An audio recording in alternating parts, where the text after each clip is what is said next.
It's Slate Night, the Film Fan Podcast. Now, here are your hosts, Corey and Mason. Hello and welcome to Slate Night, the Film Fan Podcast. I'm one of your hosts, Mason Schmidt, here with my best bud, Corey Knutson. Ew. As we get ready to crack some cold ones and talk about movies. Today we'll be discussing what films we've seen lately, some big heavy hitters this past week, as well as talking about new releases that are on the horizon. Again, a nice slot of just heavy hitters coming up. Also looking into some movie news updates and some physical media updates as well. But first, Corey, it's a big day for us. How have you been? What are we drinking? What are we doing? What's going on later on tonight?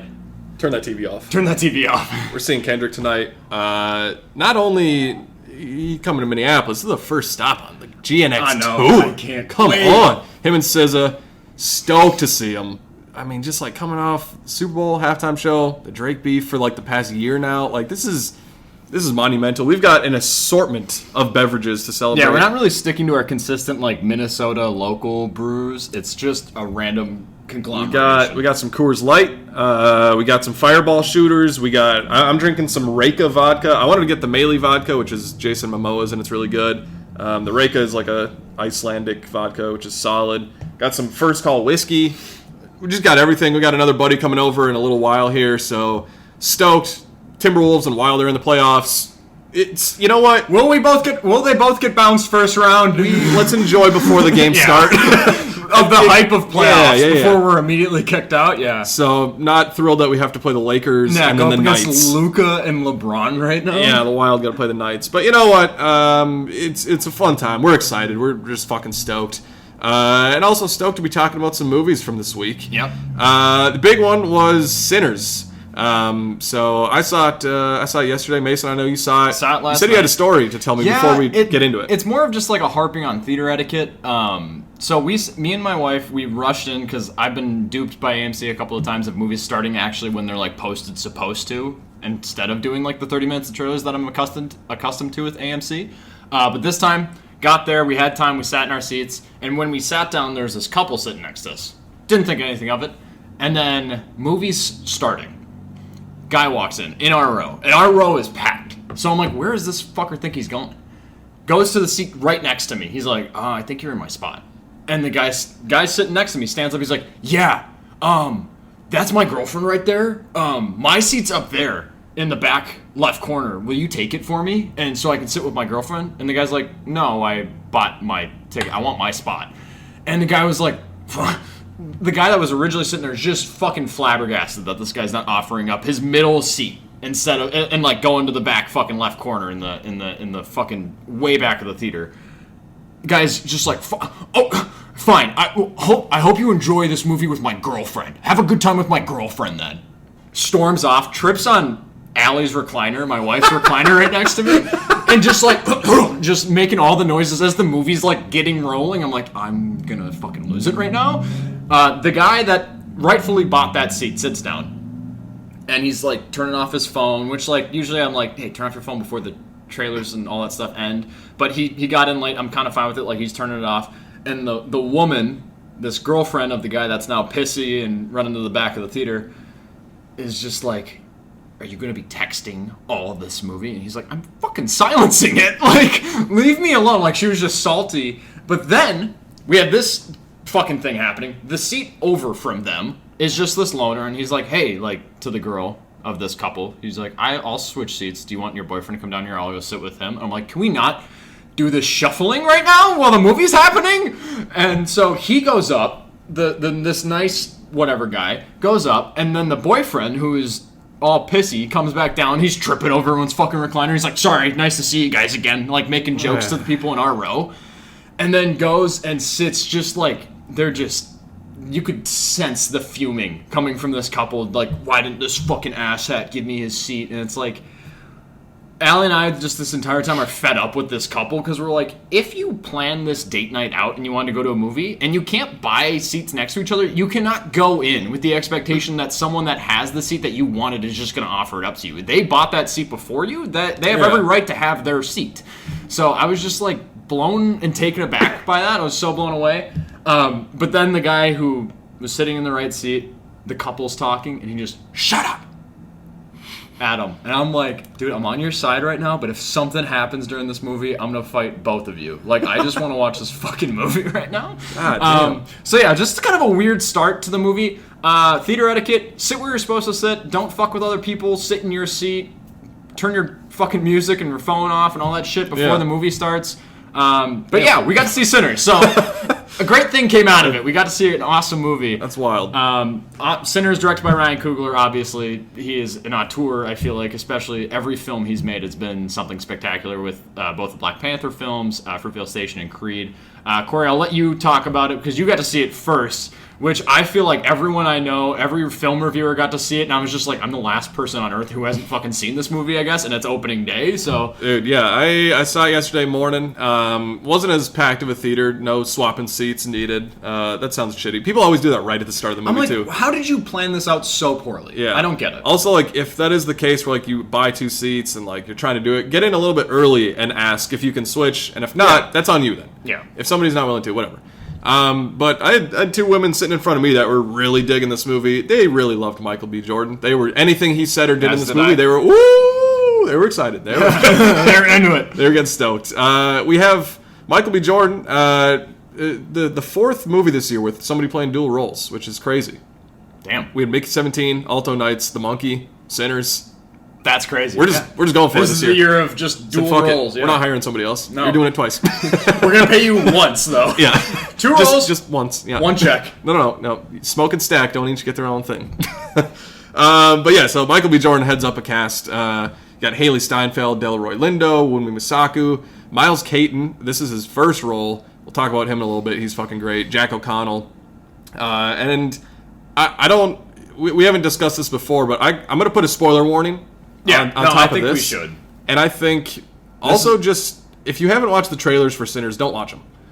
Because going into this movie, again, spoiler warning, we're going to get into the villains of this movie, we're going to get into all of that, so don't watch the trailers, go watch this movie because it's great. It's hard to talk about a movie this good without going into spoilers, just because there's so many awesome moments in this movie. Yeah, so this takes place in 1930s Mississippi. You got Michael B. Jordan playing 2 twins named Smoke and Stack. Just cool fucking names. Sick also, fucking like names. The Smokestack twins? Come on, now, that sounds like a Hardee's burger or something. Like, that's True. So you got them, and they come back from Chicago. They kind of been in, some crime, doing stuff. They made some money, and they're starting up this kind of juke joint. And in the midst of this, you get a vampire movie, which would have been so cool to not know that this was a vampire movie. Yeah. I would have absolutely loved that. But regardless, we just see a lot of trailers just go into a lot of movies, so it's kind of unavoidable.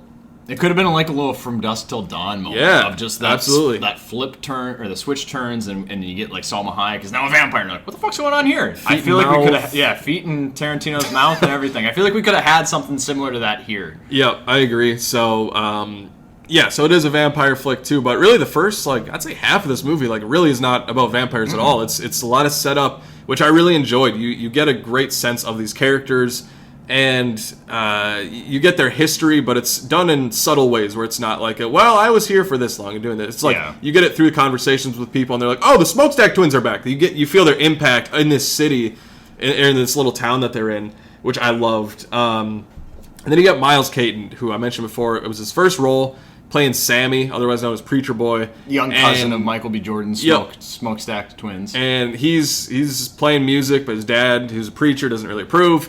And he is so good in this movie, from his singing and just his acting ability, too. This is your first role, and you're up against some, Michael B. Jordan, Haley Steinfeld, Delroy Lindo? Some, classic Hollywood people right now.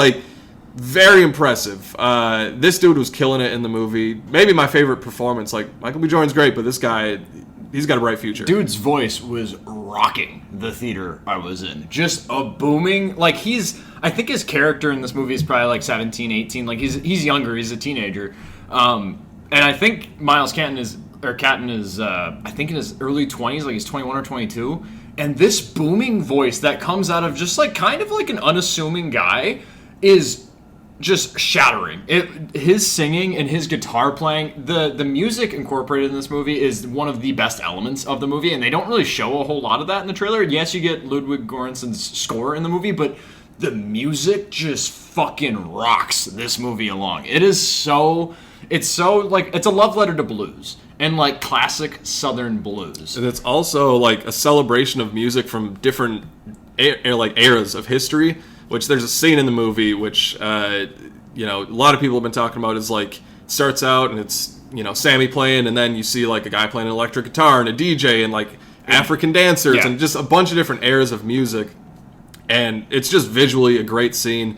And it's something that is kind of a risk in the movie because it's very ambitious. It's the most like outside the box thing that happens in this movie and up to that point. And I think not a lot of directors could pull it off, but Ryan Coogler had the vision for it, and he trusted. He's like, I have a passion for this, and I'm going to do it, and I think people are going to accept it. And I think that kind of plays into another big thing I liked about this movie, which is the kind of mythology behind the vampires and how they explain it. Yeah. They have a cool explanation of like, these musicians throughout history, some of them are so talented they can pierce the veil between life and death. And I'm like, cool, I like that. Like, you don't need to explain any more. That's enough, that's all I need. And it's like the vampire, the look of them, just the red eyes, is very simple. Just it glowing in the dark. Yeah, and then even sometimes like they'll show them like jumping or like flying or floating, whatever they're doing. But it's like, it cuts away pretty quick, so it's a very like... It's stunning thing to see. It's very grounded, and it doesn't like the fantastical elements that come with like vampire stories of them taking flight or them just any of their fantastical abilities. Them having long talons, which you kind of see that happen. It cuts away from it. It will show you the beginning of it, but it'll immediately cut away. So the movie always feels kind of grounded in its own little box. I loved Jack O'Connell in this movie. I think he is so underutilized in terms of Hollywood films. I love him in the movie 71 and in the movie Startup. That's kind of, it was like 2012 through 2014 where I started to discover him as an actor, and I love him. And Allie's, my wife, seeing this movie, she's like, why is he so fucking Irish? And I'm like, I don't know. But him being Irish leads to one of my favorite music numbers in the movie, which, like, going in, I wouldn't have thought, like, musical numbers would have been a big aspect of this movie. I just thought it was like, all right, we're in the South. It's a vampire flick. Jim Crow South, like Michael B. Jordan in dual roles. But, like, the music in this movie is such a character in and of itself. And that, like, Irish, like, jig that they're doing, all the like, it's such a stunning shot, too, when it shoots. Like, we have the juke joint, and then it cuts away, and we see all those vampires just in a field doing a jig. And it's just that from so far away, it's just startling, and it's scary. And this, like, vampires have never scared me in movies. It's a cool creature, but it's nothing that really, like, terrifies me. There were moments in this movie where I was like, ooh, like, we're doing something here. Like, this is getting a little fucking freaky. So I really appreciated what they did, especially, like, how reined in the vampires are. They still keep a lot of, like, the lore of, like, hey, they don't do garlic, they don't, like, they can't take a stake to the heart, they need permission to enter places. And I thought that they incorporated that into the movie so well, and that was, like, honestly the biggest line of defense that our main characters really had against these vampires, which was really cool. Yeah, and I think the temptations that the vampires provided for the main characters in this kind of, like, barn that they're in, it really, like, it helps because you could just be like, all right, we'll just stay in this barn, like, don't let them in. Yeah. But, like, Stat gets turned into a vampire and Smoke's like, that's my brother. Like, he's like, fuck the temptation there. But then you have a woman in there, and they're like, all right, well, if you don't come out, we're going to go kill your child. We're going to go find your daughter. We know where she's at. And, like, she makes a decision to let them in, which, like, as, like, a viewer, you're like, fuck you. But you're also like, I get it. That's her kid, and that's her husband out there. And she's like, and he's like, no, come on, get in the car. Like he's acting normal. He's like, no, like, a car's, like, warm for you. Like, let's go in. Like, his cornbread's just eating a guy's face. He's like, oh, that? No, don't. Cornbread's just hungry. Cornbread's just hungry. So I think that worked really well, and kind of in some of these movies, you're like, just dumb character, or like dumb decisions made by the characters. But I think that helps. Another thing I wanted to point out, all the technical aspects of this movie. You mentioned the score from Ludwig Göransson. This isn't his most, like, memorable score, but it works so well in the movie. It's not one that I'd necessarily listen to outside of it, like an Oppenheimer or a Tenet maybe. But it's one that, like, just the kind of southern bluegrass, but also, like, vampire, like, notes, and he's so talented, and it works so well. The production design of, like, all the old cars and the settings and the props, the costume design, making you feel like you're in the 1930s is great. The only, like, little issue I had with the movie, I think there is a lot of setup in the movie, which I like all of that, and I think it's very essential for caring about these characters. with the movie being like 2 hours and 17 minutes about, I think you could trim that down just a little bit, like just a couple minutes maybe, just to move that pace along a little bit better. But again, like there's nothing that's like that I'm like, oh, that needs to be cut out. It's just little stuff here and there. And then there's a mid and a post-credit scene in this movie. It's not an MCU movie, but we got both. So fuck it. And the mid-credit scene is a scene. Like it's like 5 minutes. It's not a tag. It's not a little cameo or something. It's a full kind of epilogue to the movie. That's what it is. That's exactly what it is. It's an epilogue. Yeah, it's like 3-4 minutes, like you said, and I really do like the scene. You see old Sammy, and you see Stack, and I forget Haley Steinfeld's character's name, so I'm gonna just Stack and Haley Steinfeld. Gonna mix them both. Mary, that's what it is. Stack and Mary, and it's in the '90s. They got like their crazy '90s gear on. He comes in looking like the Fresh Prince of Bel-Air. Yeah. But like I like the scene because you find out like Smoke, he kind of made a deal with him. He's like, all right, if I let you go, like don't go after Sammy, like just let him live. And I like that idea a lot. I think that the ending of the movie, like before the credits roll, is such a strong ending in itself that I'm like, I would have been fine with the ending here. This feels a little bit tacked on, but I didn't dislike it though. Yeah, exactly. And I kind of sympathize with you. I didn't feel the runtime in this movie. I was here for all of it. I wasn't bored by any of it. I liked a lot of the slow stuff in the beginning. And like while I was like, when do the vampires show up? I was never like worried about it. I knew that it was going to happen. I was still interested in the story that was happening on screen. But when you get to that, the mid-credit and the post-credit scene, it just felt Lord of the Rings Return of the King. I'm like, I feel like you guys didn't know what you wanted in the ending, which both of those scenes and the ending of the actual movie, I love all of it. But I'm sitting there like, I feel like you need to just pick one and go with one and just cut one of the scenes, especially the very end, very last post-credit scene where it's Sammy singing on his guitar. And I'm like, I like this moment and I get thematically why this fits in the movie, and it's kind of like a little breath of brevity after a very violent movie.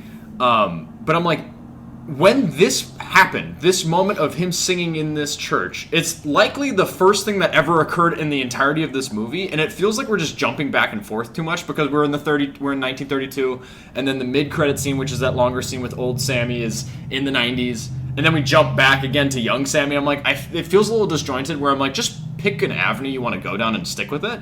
And I still liked those scenes, so it's hard to be like, it's a negative for me, but I also just love the ending before the credits roll. I'm like, this is a strong ending. You get Sammy driving off, and you have that story, and I'm like, I love this. So it's hard to kind of nitpick that because even with the things that I'm like, this didn't work 100%, I still really enjoyed it.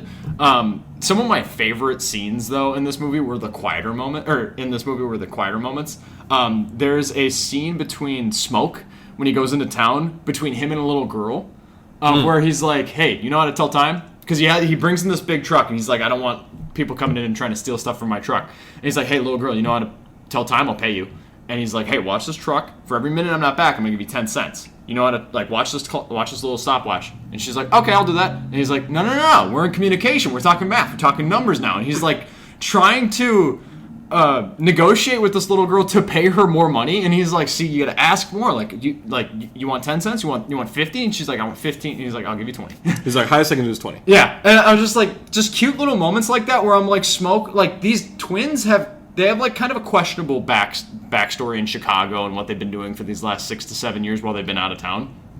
But in moments like that, I'm like, you're just a nice guy. Like, you could have done shady shit, but like, you're a good dude. It makes this world feels so much more lived in. Yeah. The writing and the performance from Michael B. Jordan, who is, like, he's one of the best actors working today. Oh, yeah. And, like, he'll get an Oscar someday. He hasn't, like, had that role yet. Well, I mean, I think he, Fruitvale Station, maybe. Fruitvale, and, like, even Creed he's fucking great in. But, like, he'll get it someday for sure. But I think an important thing he does with his performance here, playing two roles, is not, like, making them drastically different. Yeah, they're not polar opposites. Where, like, Smoke is a little bit more, like, centered and a little bit more focused. Stack is a little bit more kind of impulsive and rocky, just, yeah. You know, him and Mary's relationship, they kind of touch on that. But he differentiates them enough where you can tell.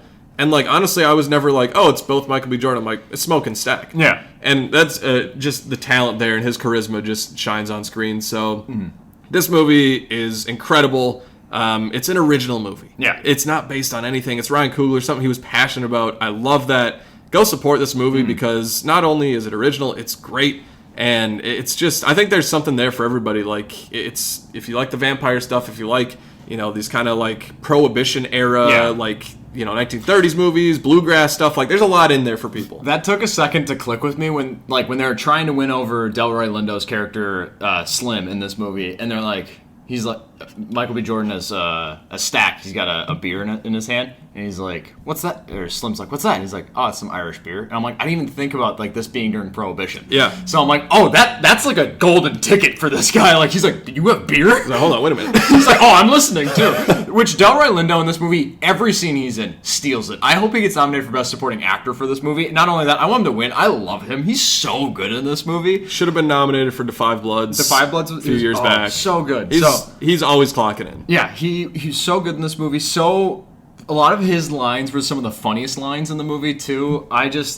This world feels so real, and the town feels so lived in. Like, even when, like, towards the end of that scene with the little girl, there's people looting his truck, and he comes out and shoots one of them, and they're like, oh shit, Smoke? You're back? And he's like, damn, what are you doing looting my truck? He's like, I didn't know it was your truck. And then the little girl's like, I told you it was his truck. Like, it's just, everyone knows everyone, and it feels, like, real to me. And there's been interviews with Ryan Coogler talking about how a lot of the inspiration for this film came from like stories his grandfather told him. So I'm like, this does feel like a old relative telling you their story or what they grew up with. And it's just such a real story, and still having that vampire twist of like, whoa, what the fuck is going on? And it's just, it handles every element so well. I think Michael B. Jordan in both roles, like you said, he does such a great job of, they're not just polar opposites. There's like a lot of shared space. And even like the first time they really split up in the movie, and he's like, Sammy, watch his back. Like, he gets himself into trouble, and they're like, love you, button. Like, they're just being brothers. I'm like, damn, like, I feel this. And how their story kind of carries on throughout the movie and with what all happens to Stack. And I'm just like, damn, I love all of this. It's my favorite Ryan Coogler film. I went to bed last night thinking on it. I'm like, it's definitely towards the top. I love the Black Panther movies, but those are probably my two lesser favorites of his. I love Fruitvale Station, but that is a hard fucking watch. And Creed is the best Rocky movie since Rocky. So it's like, how does someone do that? And with this movie, I'm like, this is so wholly original. This is something straight from this dude's blood. Like, he made this from his own being. And I was so moved by the movie. I had such a fun time. I can't wait to rewatch this movie. For sure. It's just such an intoxicating experience. And I saw this in a packed theater with, excuse like the beginning bullshit I dealt with in the theater. Everyone was having an awesome time during this movie. Whether it was a funny line, a quip, the dialogue in this movie is so snappy and so sexy. Like, I'm like, damn, I'm ready. Like, all right, what are we talking about right now? This movie's great. Ryan Coogler is just a must-see director. Yeah. He's anytime he's putting something out, it's like, you got to see it. Kind of as far as like my ranking for his movies, this is kind of right in the middle for me. Like, but all of his movies are great, I think.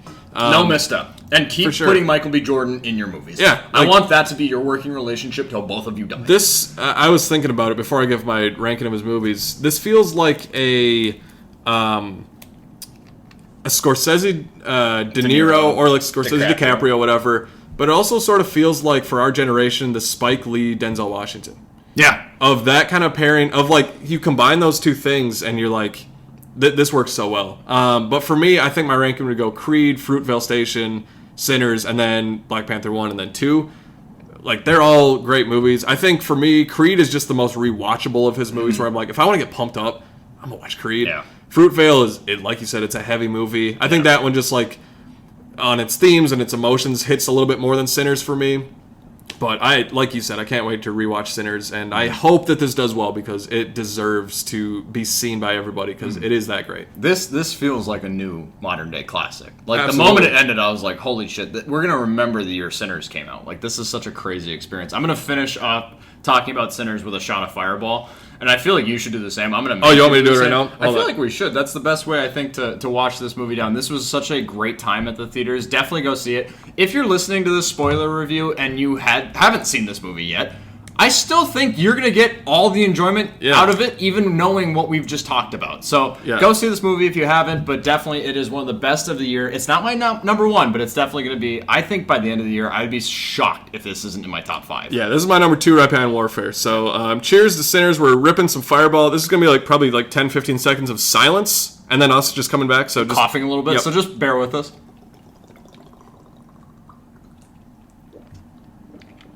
Oh, yeah. That's good. I liked hearing the little... glug, glug, glug, glug, glug, glug. Yeah. I got a party pack of 6. They had a 20 pack of those. And I was like, do I get that? And I'm like, nah, I got all that other stuff today. We need to make it to the Kendrick concert before we get ripped. We do. We're trying to drink a little bit more before we get there, just to not pay for stuff. Yeah. It's been when you can rip here, pregame with the boys. We're in our 20s. We're not trying to freaking blow. We're trying to pregame, record a podcast, and then watch Love on the Spectrum before we go. So bump some Kendrick.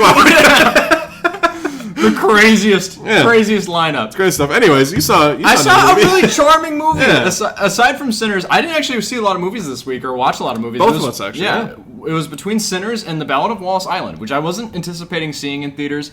I remember it was probably a month back I saw a trailer for it in theaters, and I was like, yeah, that looks like cute enough and charming enough. It's directed by James Griffith, who I don't know this director at all.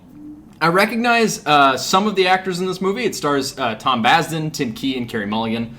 And it's about this eccentric lottery winner who has won the lottery twice in his life, who lives alone on a remote island, and he's trying to make one of his big fantasies come true by getting his favorite musicians, his favorite musical group, to come do a little private concert for him. And it's just this sweet story about a man living alone. He's just a charming, happy guy, and he's jokey, and he's jovial, and he's really kind to others. And it starts with this kind of a grungy, pessimistic guy showing up on this island, and he's meeting him. He's part of this folk duo called I think it was McGuire Mortimer, something like that. And he loves all the music from this band. He has all the records. And it's just a sweet story of this man putting on this concert. And I'm going to spoil a little bit of why this is such a big thing for him. It's because it's for his late wife. It was the music group that he remembered falling in love with his wife to. Like I said, this guy's won the lottery twice. This movie is jokey, it's warm, it's funny. And he won the lottery, he traveled the world. And then he was like, yeah, we got our fill. And then we just saved the rest of our second lottery winnings. And then I just bought this big house on this island, and we just hang out. And it's just a warm story. Carey Mulligan is great. She's very warm. She has a smaller role out of the 3 main leads in this movie. But it's always nice seeing her pop up in things just because I'm like, damn, I always forget how much I love her. And she's great. I feel like the first time I really recognized her was in The Great Gatsby from 2014 or whatever, the one directed by the shitty Romeo and Juliet director and shitty director of Elvis. Baz? Yeah. Baz? Promising Young Woman, also great.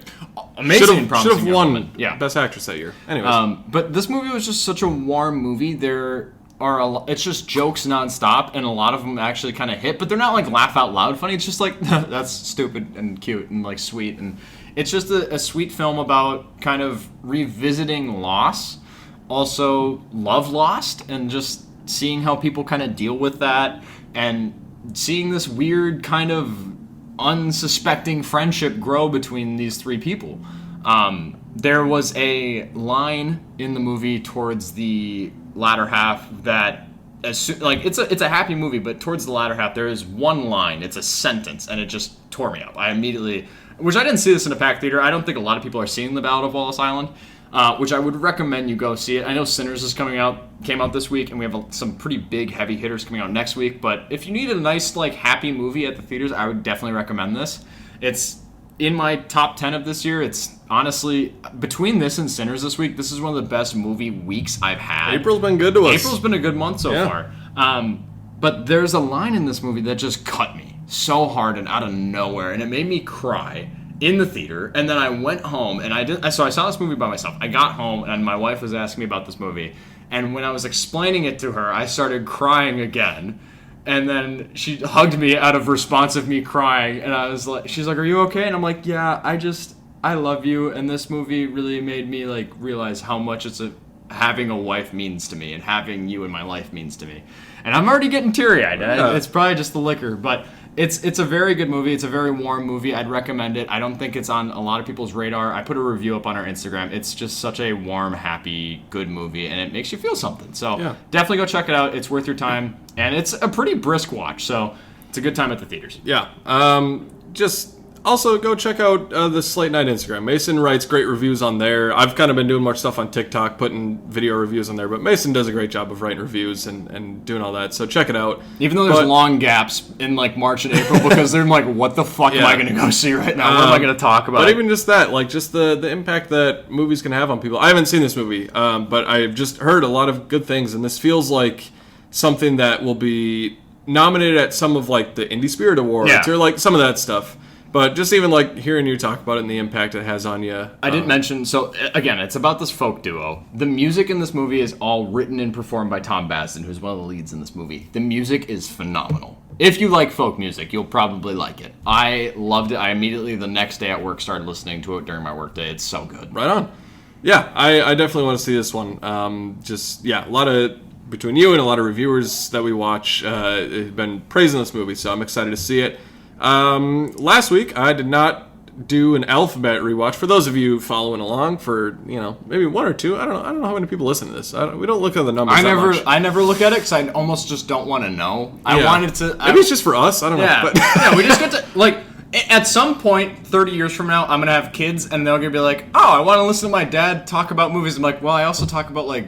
Actresses that gave me like hard-ons and stuff, so maybe don't listen to me talk. Just like us drinking and just kind of being sloppy for the entire hour and a half. But anyways, so my alphabet rewatch, about halfway through. Is M halfway? I don't know. There's 26 of them. It's the 13th letter, I think. Is M 13? I think so. All right, I'm not going to run through it in my head. I'm just going to roll it. It's 13 or 14. M and N. I'm about in the middle. Yeah, I'm about in the middle. I'm in the middle. And so for my M movie, I watched M. Which, if you haven't heard of it, that's okay. It came out in 1931. So that's, not a lot of people have probably seen this movie. But it's directed by Fritz Lang. He directed Metropolis, which I watched in college. And I was like, sometimes it was in a film class. And sometimes those movies you watch, you're like, we've talked about it a lot. Like, respect it and admire it. Appreciate the importance to cinema, but don't love it really. But Metropolis was one where I was like, whoa, this movie, like, you can crazy. Even like just a quick little thing on Metropolis, like the production design of that movie and like kind of the metallic look to it, like it inspired like Blade Runner and like Batman '89, even just like all that kind of stuff kind of popped in my head when I watched it. So it was really cool. And I've always wanted to watch them. I know it's in your top 100, correct? It is I pulled up my top 100. It's number 29. Number 29. So I remember seeing it on your shelf all the time when we lived together, and I'm like, okay, I need to watch this movie. It's a perfect time. What better movie to watch for M than M? So it stars Peter Lorre. He's kind of the main actor in this movie here. And really, it's about when the police in a German city are unable to catch a child murderer, other criminals join in the manhunt. There's a couple things I want to point out in this movie because it stuck out to me and felt very ahead of its time. One of them is that, like I just said, it's about the police trying to catch a child murderer. The thing is that the mob joins in this movie. Yeah.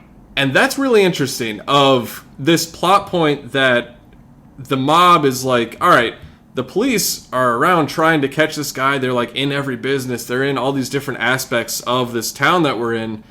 And they're affecting our business. Like, this is affecting us. Like we got to find this guy to like, we're trying to do our shady shit. And that's a really interesting thing, because most like detective movies or whatever, it's just like police or family, I feel like, going after the criminal. And this was like an outside, like third party just being like, this is affecting what we're doing. So that was just like really, for 1931 cinema, like that's really ahead of its time. Really cool. The other thing that stood out to me in this movie was, and I guess spoiler alert. I always say spoilers because like it may seem weird for like a 1931 movie, but if you've never seen it before, like I don't want you to be spoiled by it. So I'm going to say it anyways. Spoiler alert for M. But the end of this movie, there is sort of a quote unquote courtroom scene between all of the mob and the citizens, some like mothers that have had their children killed by this guy, played by Peter Lorre. And he's there just like kind of on his knees, just like in front of all these people. And they're talking, they're like, you've killed children, you don't deserve to live. Like, we're taking this into our own hands, and we're going to, like, you should die. Yeah, like, we're going to give you the death penalty. You're a right terrible now. dude. Like, Yeah. you deserve to die. And, like, in the movie when you're watching, you're like, yeah, like, you agree with that. And then you get Peter Lorre, and he has somebody representing him. And the guy that's representing him is like, this dude has essentially what we know now is like bipolar, where he's he doesn't know that he's doing that. Like, he needs help. Like, he has mental health issues, and he deserves to, like, not die, but, like, turn him over to the police and, like, send him to a mental hospital where he can maybe get some help. Rehabilitated, like, helped out. Yeah, and then Peter Lorre has just, like, this monologue where he's just, like, on his knees, just, like, begging these people. He's like, I feel like there is a shadow following me, and I can't get rid of it, but I always feel like it's there. And then, like, I see these, like, young children, and then I black out. And then I wake up, and I look on these wanted posters, and I see what I've done. And I'm like, ooh, that, for a 1931 movie, that is unbelievably deep. And, like, that's why I say it's ahead of its time, because that's, like, you have your mind made up. You're like, yeah, this dude fucking sucks. And then you see this portion of the movie, and you're like, whoa, this is really interesting. Like, this is deep stuff that they're talking about here. And it's just a very interesting movie. And also, like, all of the lead up to that of the mob trying to catch him. They kind of break into this building where they know that he is, and, like, they're going to different rooms trying to catch him. It's all really exciting. So this is a movie that I absolutely loved. Like, it may be in my top 100, like, you know, it is in yours. But it just was so effective, and it's just one that I think stands the test of time and is such a great example of that German Expressionism era of film, which is so great to see, and I think works so well and really introduces some great themes. I know you love this movie. Obviously, it's in your top 30. This movie is almost 94 years old. Crazy. And it's still relevant. It still packs a punch. Peter Lorre gives one of my favorite performances in the history big ass of eyes, film. bro. He's got big eyes. Which like is funny, but also very expressive. Yeah. And that monologue at the end where he's like, I don't know what I'm doing. And he's like, it's haunting and it's devastating.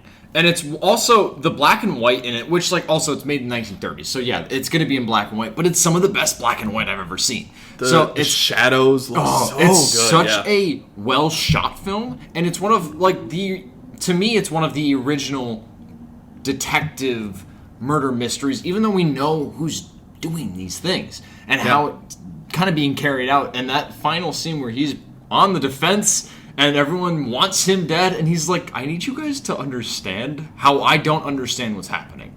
And it's devastating, and it's so good. I know not a lot of people are going to revisit this movie, as, like I said, it's nearly 90 years old, and I know people in my life, family and friends, that are like, I don't watch a movie that if it came out before 2000. I'm like, all right, well, you're missing out, but whatever.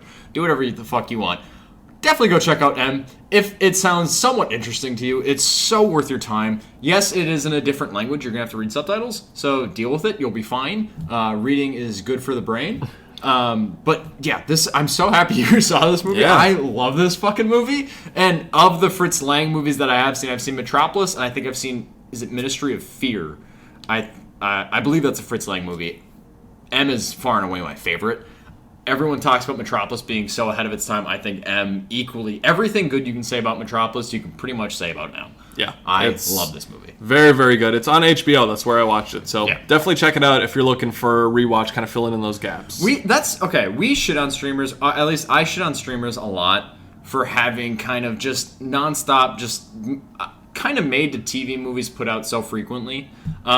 But one good thing about that is I feel like streamers also give us access to a big back catalog of potentially older films. So if you're using your streamer in a way that I would approve of, where you're, you know what, I haven't seen this movie from 1984 or whatever, 1931, or if you're going back in the annals of film history and you're able to look back at different filmographies, film catalogs, different genres that don't work for you, different types of movies, international films that you haven't seen maybe because it's something you've never been exposed to. That's one of the good things I think streaming services can offer, which I don't know if it's really well practiced, but yeah, it's a great way to see all the library titles from that studio for sure. I agree with you 100%. Moving into TV, this was a big week. Massive week. Kind of TV stuff. So first up, we had the season finale of Daredevil Born Again Season 1. Or I guess, I don't know, Daredevil Season 4, whatever you want to call it. Born Again Season 1, Daredevil Season 4. Yeah, kind of weird little thing there. But anyways, we've talked, about each episode kind of. So we maybe won't do like a full season review just because we've kind of given our thoughts a lot. But as far as the finale goes, it was a little disappointing. I know a lot of people have been really loving it, and I think it is one of the better episodes of the season. And Disney, in terms of Disney Plus shows, I think finale-wise, this one lands more so than a lot of the other ones. 100% agree. And I think the show, this season, is better than a lot of the other MCU shows, for sure. I think this episode, you could feel the cracks of this season and of the two different creative teams. And the rewrites, yeah. Yes, so because the first episode and then the 8th and 9th episode, so this finale, were kind of the reshoot part of it and some of the original team coming in and doing rewrites, and then the middle part of the show was the original like new team that came in and started working on it. So you can really feel that difference here. I think, just to start off with the positives, seeing Daredevil and Punisher fighting people, that sounds gonna be fun. Like, it just as like a base level of just like human like fucking cavemen just being yeah, woo! You're gonna rip it into these fuckers. Just like, damn. Like even like the fight in Matt's apartment. Spoiler alert for Daredevil. Yeah, we'll talk again in spoilers. Yeah. So in depth about this episode. It's been out for a few days now. So yeah. If you're interested, you probably have watched it by now. Yeah. So I just want to preface that. But the fight in Matt's apartment, I think, is a fun fight for sure. My only little issue is that like Matt's stuff is all just like a normal, and then Punisher's all in slow motion. Yeah. And I'm like the kills are fucking awesome. Like, he puts a dude's head on the table and shoots through it, and the camera's underneath, and you see the blood like pouring through him. Like, that's fucking awesome. Like, this is Punisher. Like, I love John Bernthal as Punisher. I'm like, this is fucking tight, bro. Like, this is sweet. So all of that stuff works well, and like, and then Karen comes back in this episode too, and the impact you feel of those two characters from the original run of the show is monumental, because they're dynamic. An issue that I've had with this season is all the side characters kind of feel just like meh, they're whatever. Yeah. But this, like, bringing Karen and Frank back in, like, you feel when they're like there's a scene where three of them are talking in the room just about like making coffee, and they're just like doing whatever, and you're just like, yeah, this feels right, this feels good. But I don't know, the rest of the episode, it feels weird to me, I guess, because the end of last episode, Bullseye shoots Matt, and I really wanted an interesting like dive into why Matt took a bullet for Kingpin. And it's one line in this episode where Frank asks Matt, "Why'd you do it?" And he's like, "I don't know." And that's it. That's all we get. And then Bullseye is not in this episode except for a flashback at the beginning and then a little scene at the end where he shuts like a blind, or it's just like through a window. Like, it's just such it's a like the catch up of where these characters are at. And then like that scene, because the whole reason that Fisk kind of has this task force is to like look out for vigilantes. So it seems like that should have been aimed at Bullseye, the dude that just tried to kill him. But Bullseye's not really in this episode, so it doesn't make sense why we're doing this, and the task force is out doing stuff. Fisk also rips Gallows' skull. Okay, a lot of these are gripes. Yes. This part is awesome. Okay. The look of it. Interesting. I love the look of it. I've been indifferent. I've been struggling with it. I think on the scene on its own, like, that's sick. Ripping a dude's skull. Pulls his head apart like a Pop-Tart. That's great. Fucking rips away. The only little issue I have is that in the original run of Daredevil, Fisk was always a brute. He's just a big dude, but his impact was more of like behind the scenes of impacting all these different crime groups throughout the city. And like, yeah, he slams the dude's head in the car door, but that's a very realistic, like, plausible thing that could happen. With this, and then even like in Hawkeye a little bit, where Fisk popped up, it's felt a little bit more supervillain, more Marvelized, where he's like able to rip a dude's jaw and then rip his skin and his skull off, and I'm like, this is very nitpicky, by the way, but it's just like, to me, I was like, that's a great kill, and I love that they went that dark. But on the other end of it, I'm like, I don't know. I don't know if I love it. So my last thing I'm going to say about this episode before I turn it over to your thoughts, they're at the end, they kind of build up to this thing of like Punisher going in and he gets captured, and then Matt and Karen are like kind of by this Red Hook kind of like base where the Kingsman harbor, where he's doing his stuff. And which I think is good that they tied back from the Foggy stuff. I like that of his case and bringing that back from the first episode. But then Karen, which I actually like this moment where she's like, "You need a team. Like you can't do this by yourself. Like you just physically can't." I'm like, I like that. That makes sense. I get it. The episode ends. Everything in Its Right Place by Radiohead's playing. Great song. I love that song. One of my favorite songs. So much. But just because that song plays doesn't make this episode good. No. And when we have this final shot where Karen's like, you need a team, you need an army. Matt walks out of Josie's bar after talking with Karen. You got Karen and the fucking G League out here. You got the fucking Iowa Wolves out here playing. You got Cherry, who has been basically not here, non-existent in this story. He was there in the first like couple of episodes to establish him, and then he kind of fucks off for a long bit of it. And you got the cop from the like heist episode, the bank heist episode there, and then cops you don't know. Yeah. And I'm like, this is the we're doing? Where's Luke Cage? Like, not that it needs to connect to the Defenders, but I'm like, this is your team. Right, and that's the thing. A lot of people have been like, well, why wouldn't Spider-Man know about... I've never cared about that argument of like in single movies, like, why did the Avengers show up in this movie? I don't need that. Well, that and it's an unfair argument. Yeah. And also, is everyone available every single fucking minute? Yeah, it's like, I want this to be a singular thing. I don't need the Defenders even to show up. Like, I don't need that, but to have this be the final episode of the season and be like, we have an army now, and it's like, I care about Karen. Yeah. And this team. Who of people we all else? met in like the first couple episodes of the season, we've seen very little of. Yeah. So I'm like, it's just, I think, just for my kind of season recap, a good season of TV, my least favorite season of Daredevil of the 4 seasons, for sure. Me too. A lot of very strong moments, for sure. And I enjoyed watching every episode. I really did. Like, even this last one, which I feel like I'm kind of been harping on. But it's a good season of TV. I'm excited for season 2 when it feels like they'll have a more singular vision for it. Yeah, I agree. Like, looking at this season compared to the Netflix seasons, this is like, it's like a 6.5 or 7 out of 10. Yep. For me. Like, they did a lot of things right, but they also dropped the ball in frustrating ways for me. And that's where, like, you might think that we're hating on this season too much, but when something is, like, almost good, and it could have been better in just minor adjustments, that's when it's more frustrating to me, as opposed to if something's outright bad, or if something's amazing. Like, you're gonna get more complaints from me where I'm like, oh, you're on the cusp, you're so close to it. Because this, going through this season, I've gone through and I've had episodes where I'm like, I really like this episode, I don't like this episode. This episode, I don't know if I like, it will depend on how the show wraps up.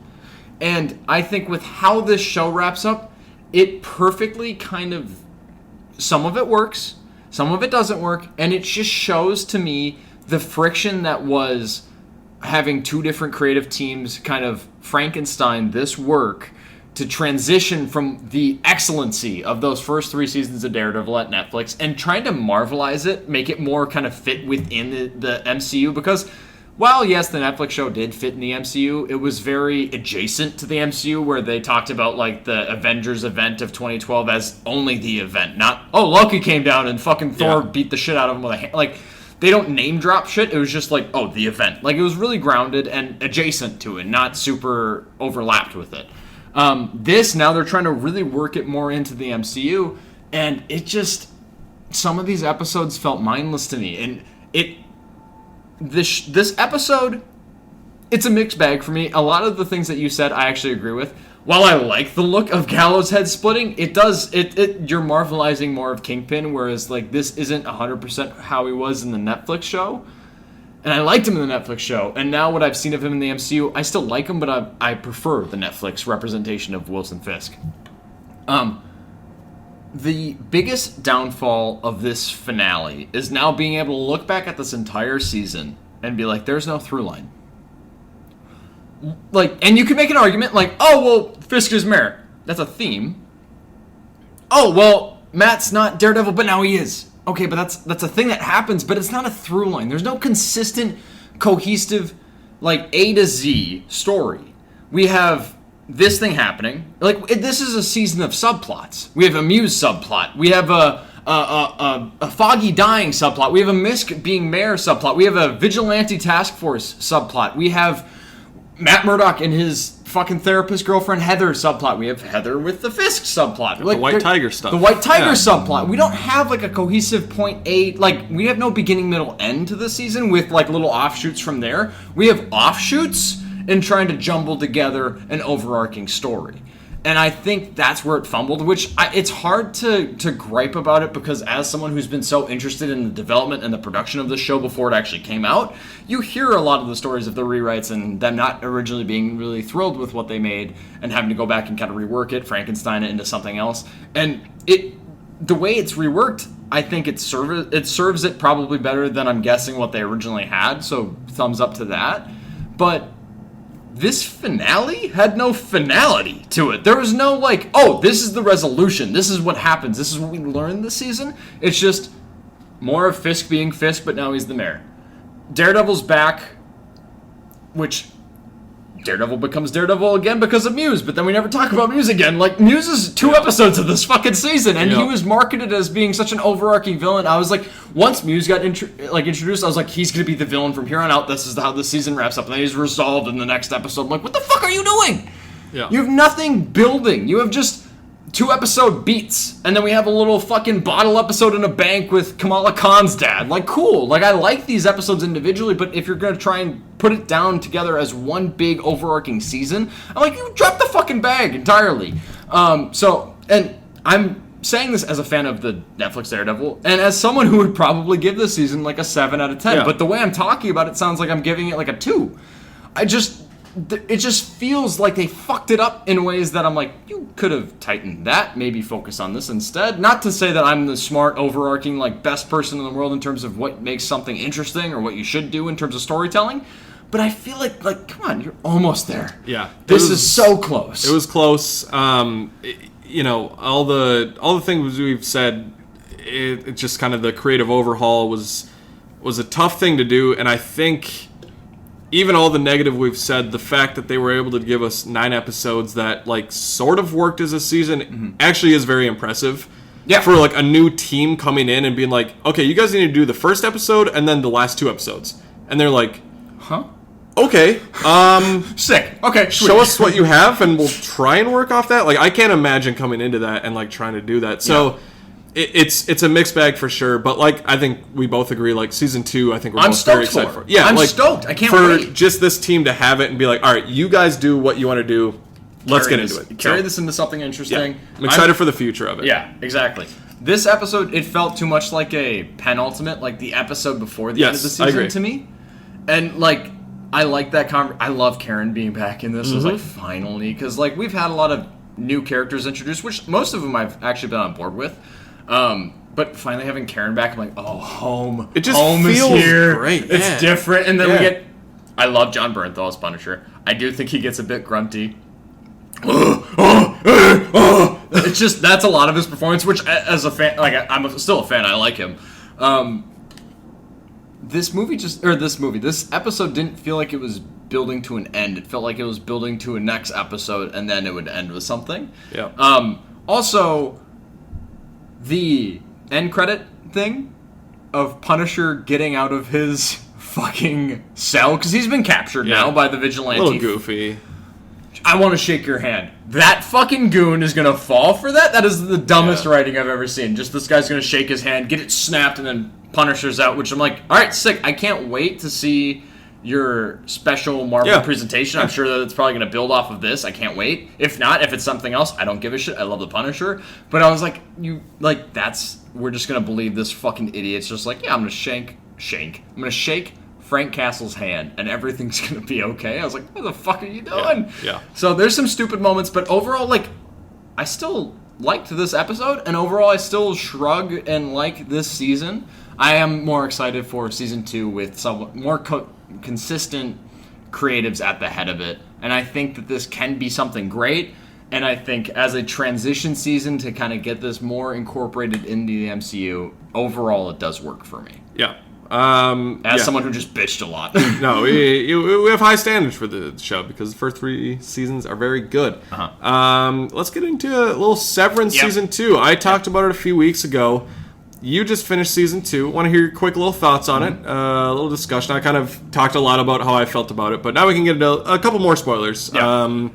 How'd you feel about season 2? So we talked about season 1 because I've been late to the party. Everyone tells me to watch this, and I'm not the most eager to watch TV, but I watched the first season of Severance, and I liked it. I didn't love it. I liked it. And I think the story was going places where I was interested for it in the future. And season 2, in terms of what I was hoping for, it delivered. I much preferred this season to the first season. I like what they do with a lot of the characters. I loved Dylan's subplot of having his innie and outie and having that, not conference room, but a break room where his wife could visit his innie. And, I liked the drama that came with that.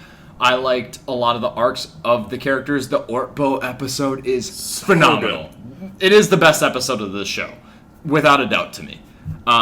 The episode that people hated, or disliked the most, I guess, out of the Severance episodes, because there's a kind of a high standard for a lot of this show.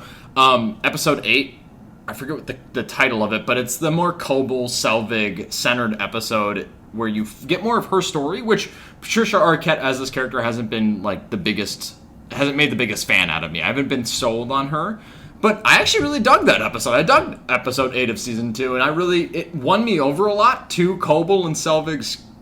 Is it Kobel or Selvig? Selvig was more of a front, so it's Kobel, right? I just completely spaced Miss on Selvig it. is the Outie for Mark S's Kobel is the Lumen person. Yeah. So I'm going to just refer to her as Kobel. I really was won over in this season to Kobel's character because she was my least favorite character in season 1. And I was like, yeah, actually, especially in the last 3 episodes of season 2, I was like, I'm on Kobel's side. Hell yeah, I like this character. I'm interested. I'm an invested viewer of this show now and her perspective that she brings to it, because it's kind of interesting. Someone who's kind of outed by Lumen because of her handling of the events of the first season. But up to last week, dude, nice. I was do you need another beer? You out over there? I'm halfway through my second nice. Fireball shot. Okay. So we'll see how this goes before I get too sloppy. But up until last week, I had watched the first 7 episodes of the season. I was like, wow, this is a massive improvement. I like where it's going. Episode 8 was the one that people didn't love. I actually really enjoyed it. 9, which was the, I believe, Gemma-focused, Miss Casey-focused episode where you get a lot more of what the fuck's going on with her story and where she been. Loved that episode. That, again, competes with the Orpo episode for being my favorite of this show. The finale. I don't love the final 30 seconds of this finale. Everything before that, I think, is some of the best television I've seen. I just don't love the character decision that happens at the very end. We'll talk about spoilers. I don't love him, in any Mark S. getting Miss Casey, getting Gemma outside. Gemma is now Gemma again, and free and alive. And any Mark S. chooses Helly, because he has no allegiance to Gemma on the outside, and he got Gemma out, which is all Mark S. Outie wanted. I like that, and I get that, but I'm just Mark S.'s innie's selfishness in that moment, and in the last episode or last 2 episodes to me, didn't fully work to where his decision to choose Helly at that moment kind of upset me. I do like the callback to The Graduate. And that moment where him and Helly are running off and they're running down the halls of Lumen, and then it kind of freeze frames, and you can see in that freeze frame that their smile is gone, and it's kind of hitting them that what fucking happens now? We made our decision, we've made our bet, now we have to land it, and what comes of that? So I'm interested to see where the show goes. But as not the biggest TV fan, as there's been massive kind of with streaming and with how television is made now, there are massive gaps in between seasons, and I expect that we're going to have a massive gap until we get season 3 and a lot of the closure for things that happen in season 2. I don't want a season 4 of this show, because I think the story that has happened within these first 2 seasons probably could have been contained to a season and a half of television. It's already kind of running long for me. I'm more just like, get me to the finish line and give me a good bow on it. Give me a story that I like and can walk away from. And if this show stretches it out beyond a season 3, I'm going to lose interest gradually. And this is coming from a guy who, some of my favorite TV shows in history, Barry. I've seen the first 2 seasons of Barry. There was a large gap between season 2 and season 3, and I have not finished that show. But the first 2 seasons of Barry are some of my favorite seasons of TV ever, and I've had no interest in revisiting it because of the gap. And I'm like, I got my story, I guess, at this point because it took so long. So, and it kind of speaks to my impulse to watch a movie over TV, because when I watch a movie, I get the complete story and I can walk away with that. Whereas TV, it's more spanning and it takes more patience, which patience is a virtue that I just, frankly, I'm short on. I liked season 2 of Severance. I loved the last 3 episodes. The last 30 seconds of the finale was, instead of it being like a 9 or 10 out of 10 for me, was like a 6 out of 10. But I still love that finale. It's just the last bit. I'm like, oh, we're almost there. Like, I almost got what I wanted, which, not if I didn't get what I want, that's not always the worst thing. Sometimes, like, something more creative or something better that fits the story works. And I'm sure that this will be revealed to me in maybe the next season that, oh, something really cool happens now because of it. But for what I wanted now, I didn't get what I want.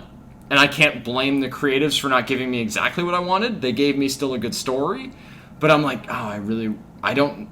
Whereas if Gemma and Mark S. leave, an end and a concrete end of this show is in sight, now I'm like, fuck, it's muddy again. I don't know where we're going. I don't know what's going to happen. Yeah, it's very interesting to hear your thoughts, because I mentioned it when the finale came out, that this is one of my favorite episodes of TV, is that finale. Yeah.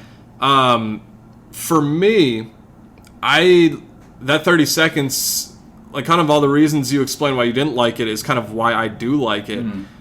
And I think it is a very human thing of just the impulsiveness, but also Mark S. looking at the door, and he does more than he needs to get Gemma out of there. Gemma / Miss Casey. Like, he initially was like, I'm not going to do this for you. Whatever. Listen, that entire episode is just on pins and needles. Yeah, the entire time watching this, just flipping back and forth, like going through elevators, like they're each flipping personalities. You get 30 seconds of like Mark and Gemma, and then you get him flip back to Miss Casey and Mark, and like it's great.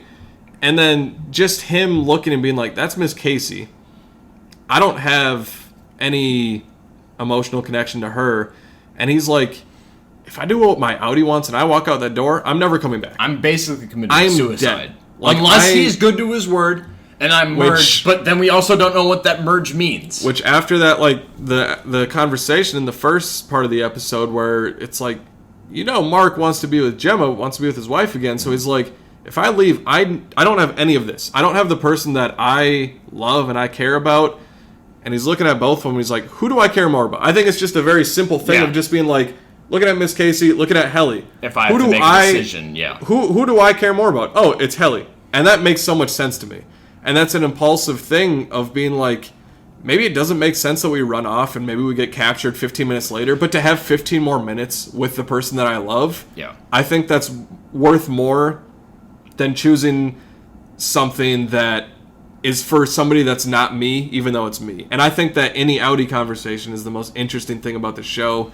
I think even if, like you said, it doesn't entirely work for you, both seasons, the originality of the show is something I'll always appreciate. And the filmmaking behind it, like Ben Stiller, Dan Erickson, I love it. So I'm glad you finally got to watch it. And I like having this conversation of like differing opinions about it. And I need to say, no aspect of this show in terms of the technical aspects, the filmmaking, if you want to say that with a TV show, the filmmaking of this is some of the best I've ever seen.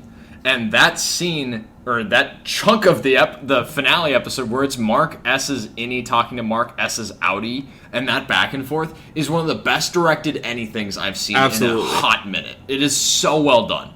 And I feel like saying it didn't work for me makes it sound like it was at the fault of the creator. I think the creators of the show, the creators of that finale and that final moment that I didn't love, it's not their fault for me not loving it. It's just what my expectation or what my desire for what this show would be or could be being different from what is actually being told to me as the viewer. So I don't necessarily blame them, and I'm not like super mad at it, but I know like after we watched it, me and my wife watched the show, and after we finished the finale, we're like, oh, like, damn it, like we understand the decision, and I agree with like that reasoning of like Mark S is any like, yeah, I'm gonna go with fucking Ellie. Who's Miss Casey? Yeah, right. I get that. I just am like, damn, dude, like you gotta. All right, like, fine. I guess we'll leave it on another cliffhanger. And I'm just like, give me an ending to the show. Yeah, just because that's just the style of.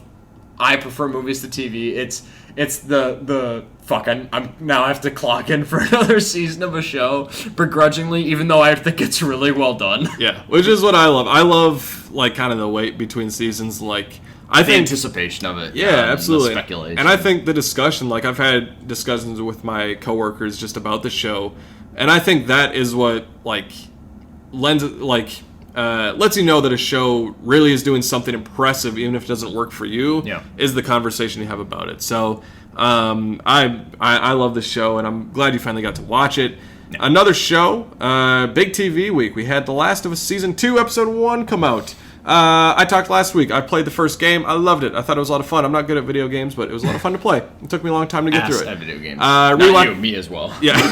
Rewatched the first season. One of my favorite seasons of TV in the past maybe decade, I'd say. Yeah. I think it's great. We had the first episode. Not like a ton to say here, but like really solid. I haven't played the second game. I think I mentioned it, but like I know the like big thing that happens in the second game. I don't know when that's gonna happen. I remember you saying that last episode, and you and I still haven't talked about that off of. Oh yeah, we haven't. We haven't talked about the fact that you know that now, and I'm like, fuck, dude, I'm so sorry. I know it was so tough to avoid. Like it's just I sort of expected to figure it out. And with season 2 starting up, I figured it was gonna be harder for you to kind of avoid that big event that happens in that second game of this show, and even stuff that I've seen, I'm like, wow, you're really just like giving it away, like just like on Instagram or Facebook or whatever big social media site you have, TikTok, you probably know what happens in the second game of Last of Us. But as far as this first episode, I really dug it. I liked it. It's not like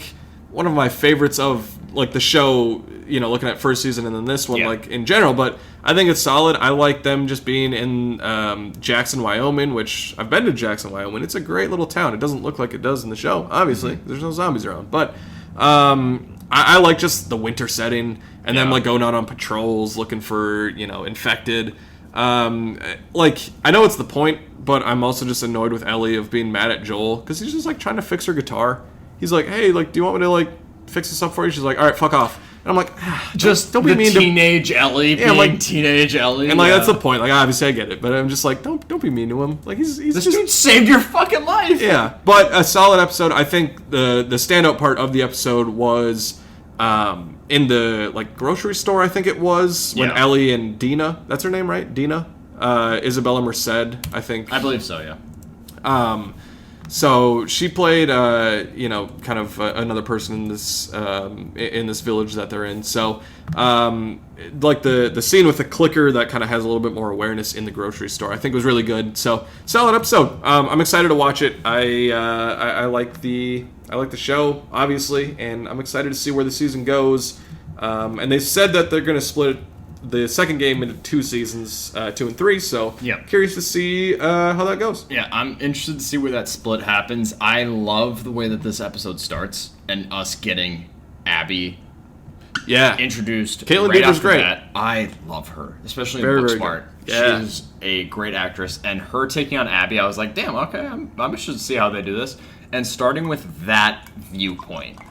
But, and I think I don't watch a lot of the after the shows. I know HBO Max is really good with doing that, of doing like, oh, stick around after the episode airs and we'll have like an interview with the director or the creators of the episode. But I know that they talked about like every hero is a villain. Basically, every hero is a villain in someone else's story. So with getting Abby's perspective at the very start of this episode, it immediately paints Joel as being the villain to her. Even though Joel did something very heroic for Ellie at the very end of that season, of this first season, he's a bad guy to her. Right. So now we need to, she's like, I know he's got gray hair, he's 6'1" or whatever, he's middle-aged, he's handsome, but we're going after him. He took our family from us. So it's just like that whole dynamic of every hero is a villain in someone else's story.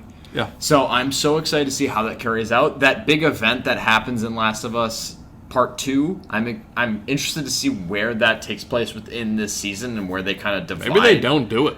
I'm like, I don't know. They're starting off pretty quick on it, and I'm like, shit, okay, we might get there quick. What if we don't? I think it could be a penultimate episode, episode before the season finale, and then season 3 is the aftermath of that. But I think, there's no negative I have for this episode. I think it does a great job of reintroducing us, reintegrating us into the lives of these characters right off the bat, and kind of getting that initial dynamic between Ellie and Joel, and how they're kind of estranged, but Joel really connects with Dina, and Catherine, is it Catherine O'Hara. I almost said Catherine Hunt. That Catherine therapy O'Hara, scene is awesome. That, when she's like, I'm going to say it out loud, and I shouldn't, but I'm going to say, I fucking hate you. Yeah. You killed my husband. I'm going to be honest with you. I resent you for this. She is the MVP of this episode solely. And then you get that big, I don't know, you haven't played Last of Us Part 2. I've played it now fully. You get that scene in the barn dance where the guy is fucking dykes, and Joel just, in the game, he just shoves him aside. In the game, in the movie, the show, bulldozes his ass over. And then you get that standoff between him and Ellie, where Ellie's like, "Don't stand up for me. I can do this my own. I'm my own person. I've handled myself. I can take care of myself." And just that splintering relationship between Joel and Ellie is one of the most interesting parts of the games, and I think that they have really properly translated that into the show so far. So, again, I don't think there's a misstep in this episode. This show is so detail-oriented, and they explain things that I wouldn't think need to be explained, and that's why I'm like, Craig Mazin, you are a fucking master with how you handle writing TV shows and really giving us some of the best written shows in history. Look at Chernobyl. But fucking in this episode, after Ellie, spoiler alert, has been bitten again, which, yes, she's immune, but she's like, if I leave this bite mark, this is going to scar, people are going to ask questions, people are going to find out that I'm immune, and then I'm going to be a weapon, basically, again, because I'm immune and I'm a cure, potentially. So she cuts the teeth marks into just a line, into a scar, and I'm like, that is one of the most baller fucking things I've ever seen a character do. But two, I'm like, that is so, the amount of forethought into that. The thinking that's going on behind the scenes of, how do we get this character out of this situation in this world where people are going to look at her and be like, wait a minute, what the fuck's going on with you? You're fine. So it's so well thought out. It's so well done. I'm a big fan of this episode. It's not the best episode. The best episode of the show is Season 1, Episode 3. And if you disagree, then you might have some inklings or some inclination as to the nature of that episode. Fuck you for that. But it's such a well done episode. There are a lot of great episodes so far in the show. No bad episodes. And this is still another great episode. So I can't wait to see coming, tomorrow night, what we get to see with episode 2 of season 2. Yeah. It's a fantastic show, and I'm really excited to see kind of how they handle translating some of the aspects of part 2. I'm sure we'll be talking about it every week, kind of like Daredevil. Just feels like that one.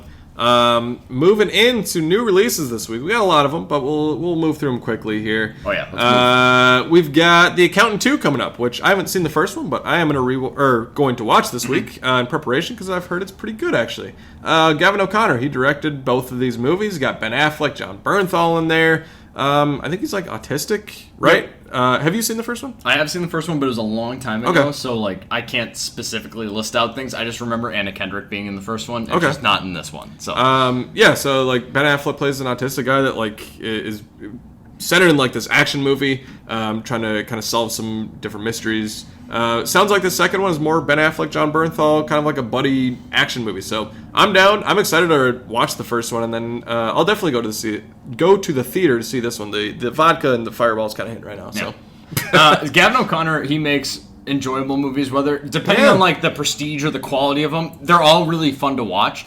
The Way Back is one of my favorite recent movies with Ben Affleck in it. That is such a devastating movie. Also, Warrior. I love Tom Hardy, so I love that movie. He knows how to make. Gavin O'Connor knows how to make really intense action movies as well as really intense sports films. So I'm excited to see The Accountant 2. I almost went and saw it on tax day this past week, but I had to pay like a premium price for it. I was like, fuck yeah, I'll just see it next week then for free. So I'm really excited to see it.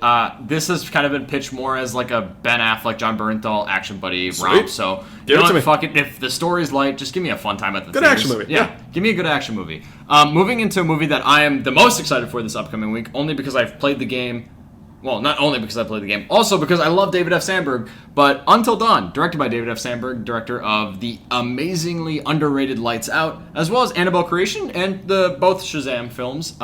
He's directing the video game adaptation or film adaptation of the video game Until Dawn. I'm excited for this, and I'm excited to see how they kind of handle the premise of this video game, the premise of these people go to this cabin and shit keeps happening, but it's a choose your own adventure style game, so things kind of alter based on how the player plays the game.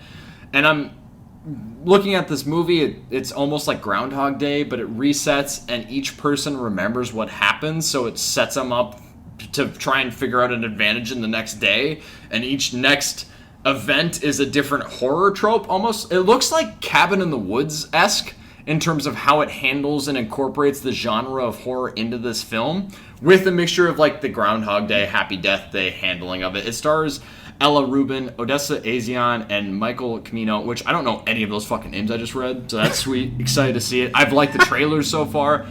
If you need a synopsis, it's a group of friends trapped in a time loop where mysterious foes are chasing and killing them in gruesome ways, and I've heard first reactions have come out from this movie that it's gruesome, it's brutal, and it's fun, and I love David F. Sandberg, so I will likely be seeing this first of the movies that are coming out this upcoming week. Yeah, I'm stoked. I'm definitely seeing that one in theaters too. I'm very excited. I haven't played the game, but it looks like looks like a really fun movie, so I'm excited. We've also got a new A24 movie coming out. We got The Legend of Ochi. And this is a little basic synopsis. God, the words are getting hard to say, okay. huh? I'm slurring too. Yeah, it's crazy. In a remote village on the island of Carpathia, a shy girl is raised to fear an elusive animal species known as Ochi, but when she discovers a baby Ochi has been left behind, she escapes on a quest to bring him home. You got Helena Zengel, who I remember seeing in News of the World, the Tom Hanks movie. Which shit, that is her, yeah. Yeah, she was pretty good in that movie. But yeah, I haven't heard much about it. I don't, just with the heavy release week, I don't know that I'll see this one right away, but it sounds like a sweet enough movie, so I may check it out at some point. Yeah, I might. We have a big week this week. Yeah. I'm excited for these 3 big theatrical releases that we have coming, as well as the big Netflix release that we have coming. But I think Until Dawn's the one I see first. Legend of Ochi is the one I'm going to reach out to second. And then The Accountant 2 is just going to be like maybe a Tuesday matinee. Like I need a fun time at the theaters. Fuck it, let's go. So I'm excited for Legend of Ochi. Each trailer has kind of gradually won me over. And I love Willem Dafoe and anything he does. This movie looks a little weird. It's A24, so I know I'm going to get something special. Whether it's good or bad, I'm going to get something unique. So I'm excited to see it. But talking about that streaming release, my boy! Tom Hardy's back! Finally! I feel like I haven't seen him since Venom Last Dance, which is not the thing I want to remember him from. But Havoc is coming to Netflix, which is a movie that I feel like has been in production for so long. It's directed by Gareth Evans, who is the amazing director of the action films The Raid and The Raid 2. Like I said, stars Tom Hardy. It looks like a pretty basic cop movie. It's a revenge movie. After a drug deal gone wrong, a bruised detective must fight his way through the criminal underworld to rescue a politician's estranged son. Okay, cool. Fine. That's enough for me. Sweet. You got Tom Hardy in a Gareth Evans movie. Tom Hardy being my favorite actor, Gareth Evans maybe being one of the best action directors working today. Sold. The only down part of this is that it's coming out on Netflix. I'm still going to watch it immediately. I can't wait for this movie. And I think it's under 2 hours. So I'm like, yeah, you're checking the boxes. I think that this could be something special.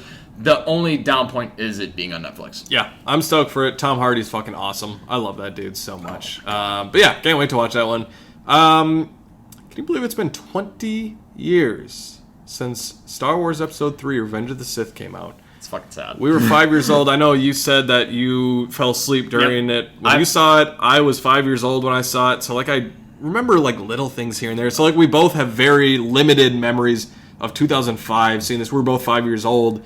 I think we're planning on seeing this together. Oh, yeah. As just like this feels like one that's like a special one to see together. Oh, for sure. And that's gonna be really like cool. I don't know, like in a weird like emotional way of just being like I just saw how you listed out, because when we put out the name of a movie, we'll put directed by, and then we'll put starring and synopsis. The starring, you put Anakin. Oh yeah. You put the character names. Oh yeah, That's fucking sweet. I got Kiadi Mundi, Stacey Tin, Kit Fisto, F. Koth, Ayla Sakura, Plo Koon. Yeah, Kit Fisto. Hell yeah, I can't wait to see Kit Fisto in another fucking movie. Dude, honestly, like, I'm so excited to see this. Like, it's sort of the same deal as when Phantom Menace had its re-release 2 years ago, or last year, I think, maybe, whatever it was. But like that's gonna be so sweet to see. I am absolutely stoked. It's like, you know what? It's just a special, very nostalgic movie, but also very good. Yeah. Like, actually, this is the best of the prequels. Absolutely, it has flaws, but we'll get into it more next week. Yeah, I can't wait to rewatch this in theaters. Like you said, I fell asleep in the first 5 minutes, really. So I saw a little bit of Grievous, fell asleep, and then I woke up and Obi-Wan and Anakin were fighting, and my 5-year-old mind was like, "Wait, why are the friends? Why are they mad at each other? What happened?" And my brother was like, "Just go back to bed. Like, you're a lost cause at this point. We'll talk about it later." So I'm excited to see this in theaters and hopefully stay awake for it the entire time and watch it, because Revenge of the Sith is like one of my go-to background movies that I'll just throw on if I'm doing something at my apartment, which makes it sound like it's bad. I actually love this movie. It is the best of the prequels. I love Star Wars, so I'm excited to see Star Wars on screen since it's been such a long gap since we have Star Wars in theaters. But Star Wars isn't only in theaters. This upcoming week, we are so lucky because while we have Last of Us Season 2 and the excellency that's definitely going to bring, we have Andor Season 2 coming back to Disney Plus. The best thing Disney Plus has probably put out. Absolutely. I can't wait to see more of Cassian Andor, which if you ask me after Rogue One, hey, do you want a spin-off of Cassian Andor? I'd be like, no, that doesn't... Like, I like this character in this movie, but I don't need him. He's also dead. Like, I don't need this character. Andor Season 1 is one of the best dramas. It's one of the best written Star Wars anythings ever. Stellan Skarsgård, goated in that show. His monologue about a sun setting that he will never be able to see. That show is so well done. The trailers have sold me. I'm really interested in the release strategy for this show with giving us kind of 3-episode chunks, because each chunk of episode is going to represent a year or whatever it is. Can't wait. I'm sold. I'm so excited to sit down and watch this. It's a big fucking week for us. Yeah, Andor is like top 5 Star Wars for me, like projects. Yeah. For sure. Absolutely. So, and I've been rewatching Season 1. I want to give a little bit of a shout out to the Blu-ray Steelbooks that Disney's been putting out. I've been rewatching the show on that, not on streaming service. I've been watching on physical media. It's great. They have you got like the loading scene like of, you know, the play and setup and all that, and they have like concept art just flashing up on there, which looks great. You have a bunch of bonus features that you don't get on streaming, which is awesome too. So definitely recommend just like supporting that physical media. It's great. But Andor Season 1 is awesome. Cannot wait for Season 2. Mm-hmm. Yeah, I'm going to be staying up eagerly awaiting for those shows to drop so I can watch them all in one sitting. It's going to be 3 episodes a week, so it's going to be it's going to be like 3 hours. It's going to be a movie a week of Star Wars. I can't fucking wait. It's great. But yeah, with Corey's note about supporting physical media, also we had a little bit of a big release in terms of what's coming out this upcoming week. In terms of what we purchased lately, finally, I've been checking eagerly for Captain America Brave New World to be released, or kind of developments in terms of the 4K Blu-ray, Steelbook, all that type of release for this movie, which is a movie I'm like ultimately pretty lukewarm on. Like, I liked a lot. I have negatives, but they don't like ruin the movie for me. But finally they have posted them. I can see what the 4K cover art's going to be. I can see what the Steelbook's going to be. I didn't love the Steelbook, and I know you and I kind of disagree on that. I didn't love the Steelbook. Didn't work for me, so I did pre-order Captain America Brave New World's 4K release because I'm like, you know what? That seems good enough. I actually did really enjoy this movie, and I'm excited to rewatch it. So I can't wait to have it. Yeah, I'm going to buy the 4K too. I like the look of the Steelbook. I think it looks cool. But as far as coming out this week, kind of a slower week, but we got, we mentioned Tombstone, last week or a couple weeks ago maybe. It's a sexy ass Steelbook. Yeah, good 4K Steelbook. We got Sneakers on 4K, The Hunt on 4K, Demolition Man 4K. So some older library titles if you're looking to pick those up. The Hunt on 4K, is that The Hunt with Matt Nicholson, or is that the Hunt? The 2020. Okay, that movie. I haven't seen that, but I know you kind of like that. I enjoyed that movie. I'm like, there's so many movies called Hunt. Yeah, we're kind of having to recycle some stuff now. But yeah, moving off of the physical media roundup, we do have, again, going back into the world of Star Wars, some Star Wars movie news. The Star Wars Celebration is on its way in Japan. Finally, a quintessential title for a new movie. Woo! Will we see it? Well, the star is out on stage repping it, and Sean Levy is attached to direct. Star Wars Starfighter has been announced as the new title for the film, directed by, again, Sean Levy, and starring Ryan Gosling. And it will take place, reportedly, 5 years after Rise of Skywalker. So that's kind of nice. Distance yourself from the mainline Star Wars story. It's starting to film this upcoming fall and will come out in May 28th of 2027. And from what I've heard, this film is not going to have much connection to the main streamlined Skywalker Star Wars saga, which I'm fine with. Just give me a movie in Star Wars. Just give me a world, or a movie in that galaxy, in that world. So I'm excited to see it. Corey, what is your thought on that development, as well as the Maul Shadow Lord animated series that's coming with Sam Witwer? I'm stoked. Cool announcements. They did a lot of other stuff too. They did some Mandalorian Grogu, which is coming out next year. Yeah. I don't know if they did a trailer there, but just some images. And Sigourney Weaver was there. I don't love the title of Mandalorian and Grogu for a Star Wars movie. That's what they that's Disney. What they've been doing, shows. It's just Andor, Obi-Wan Kenobi. Yeah. WandaVision. It's just all the kind of. I wish there was something more special to it. But anyways. But yeah. So I'm. You know what? I'm excited for the movie. If it's a standalone, I don't even know. We don't really have a plot yet, but just sounds like more of a Ryan Gosling as a starfighter. Cool. I'm awesome. I'm confident in Sean Levy, and I think Ryan Gosling in the Star Wars universe. Yeah, I have confidence in him too. So absolutely. I'm stoked for Maul Shadow Lord. Darth Maul. Really? I think is one of maybe top 5 Star Wars characters for me. Honestly, I love him. I think they did a lot with him in Rebels and in Clone Wars, obviously. Yeah. So I love that. Also, on May 4th, we're getting Tales of the Underground, which I don't think we mentioned when it came out a couple weeks ago, but kind of in that same vein as Tales of the Jedi, Tales of the Empire. Cool. I like that. So a lot of interesting Star Wars stuff coming back. I'm excited for that. Yeah.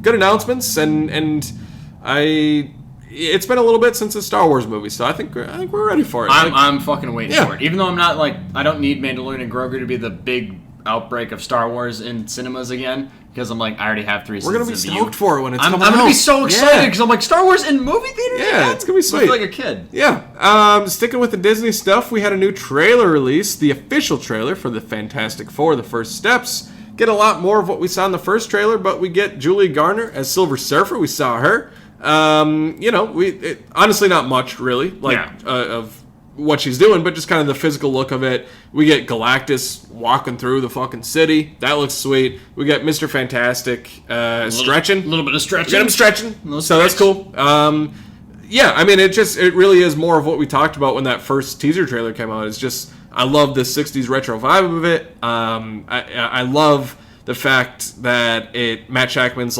this is its own thing. We're not referencing a bunch of other stuff. We're just doing our own thing in the 60s, alternate universe. This is the story. Maybe the Fantastic Four loses in the movie. Cool. I love it. Great. Yeah. I love that idea, honestly. When Thanos wins in Infinity War, that's fucking awesome. So give me this. I love the trailer. Both trailers have been great. So excited. Yeah, this trailer was awesome. I loved it. I'm excited to see kind of I'm excited to watch this movie and also just see where it ends and how it leads into the Avengers movies that we have coming up, especially with RDJ as Doctor Doom. I love this trailer. I love Julia Garner already as Silver Surfer. For those of you complaining about Silver Surfer being a woman, that is a comic book character. It's not someone gender swapped. Shalabal. That's her name. Yeah, that's her name. I'm not well versed in Fantastic Four comics because they are one of the most underselling comics in the Marvel canon. But I'm so excited for this movie. The look of everything. I love the reveal that Sue is pregnant. And I'm with that, I feel like we're already going to have more of that development of this being a close-knit family thing. The first steps. So I'm really excited to see how they handle that and incorporate that into the story.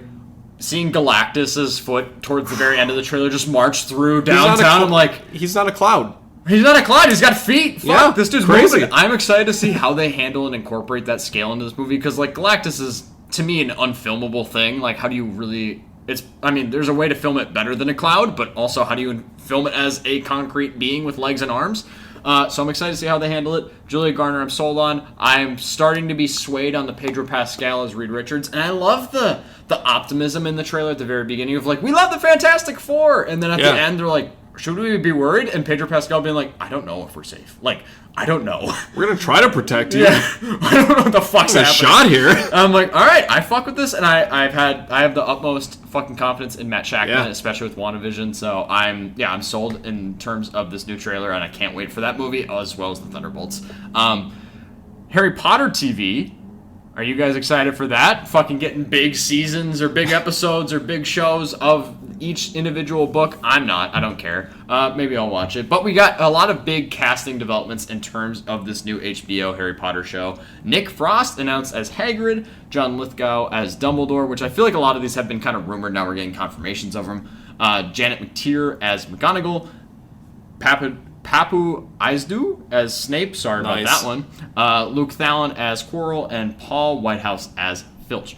I will not likely be watching. I like the Harry Potter movies. I don't need more Harry Potter in my life, but I love the idea of Nick Frost getting work and John Lithgow getting work. And a lot of these, like I said, have been kind of rumored castings, and now they're getting confirmed. So I don't know how you...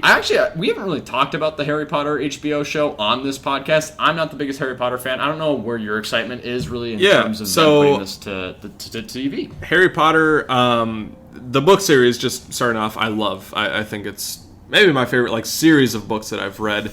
And I love the movies so much. I think it is such a great adaptation. And a great adaptation does not mean that it's the exact same as the books. So if you're like, Dumbledore screams in this part, but he talks normally in this part... It's an adaptation. Whatever. Does it work in the movie? Cool. Yeah. Does it work in the book? Cool. I think the movies are great, and the fact that they cast these kids and they're like, we hope they're good actors, and they ended up being really good actors, is very impressive. What I will say about this show, if there were never any Harry Potter movies at all, and this was the first adaptation, a TV show is a great way to adapt Harry Potter. Yeah. But the fact that we have the movies, it's already set back a little bit. Yeah. So you're just setting yourself up for comparison for something a franchise that people love. Yeah. Like in terms of the movies alone. Absolutely. So I don't like a lot of the casting. Like I'm like, cool. I like actually the one that I'm most excited about is Janet McTeer as McGonagall. I think she's a really great actress, and that's the one that sticks out to me. Crazy that Harry Potter's going to be suspicious of one of the only black dudes at Hogwarts. That's not the best. That's crazy. Yeah. Crazy work. And a lot of people have been like, I can't believe Snape's he's not Alan Rickman. Whatever. Like, obviously, Snape's not white. Do they sit down and label him as being a white man? Does it matter?